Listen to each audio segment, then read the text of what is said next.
Welcome back everybody.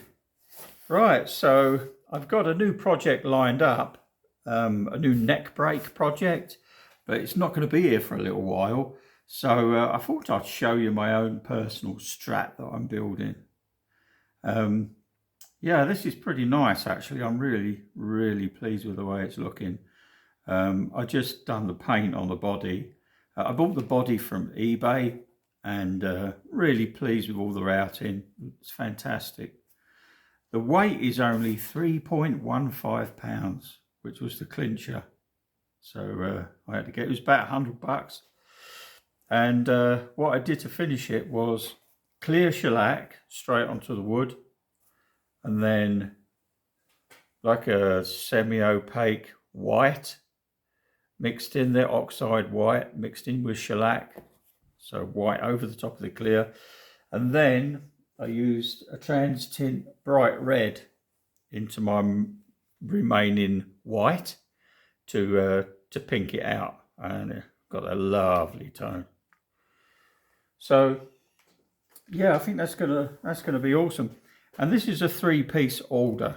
Did I say that? Maybe not. Anyway, so the neck. This is a neck I'd made for me around 25 years ago by a company called Hefner out of California. And it stayed with me all this time, and I just can't let it go because it just feels so great.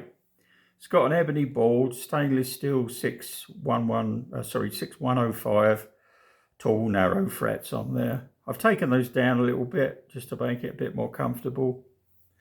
Yeah, and it's like a fat C profile, or just a slightly chunky C.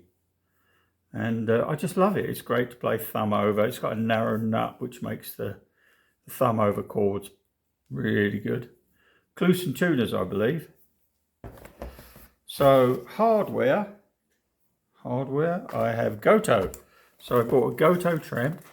It's an aged chrome Goto trem. And this is the box, and we can see the serial number. But yeah, I love the Goto stuff. It's never let me down. It's always dead accurate. And this is, it's got a really super heavy block in there. So that'll be nice. And I've got a Goto neck plate with screws and a Goto jack plate. So yeah, the electronics. Fender Vintera, eBay, got a good deal on those. Loved all the reviews and sound clips that I've seen on these. Just got that quintessential Stratocaster tone to it. And the mint green just looks, you know, fabulous against pink. So yeah, looks great. So I can't wait to start putting this together. I'm actually waiting a little bit longer for the paint, the shellac to harden up. I like to give it a couple of weeks at least, because you know, you bolt down your trem on there, it's going to cut into the paint when you try and move it. Yeah, so the only problems or issues, you always got fitting issues, is that when they made this neck, I think their routing template was a little worn because it's quite slim in the heel, and I found that over every body that I've put this in, I've had to shim it slightly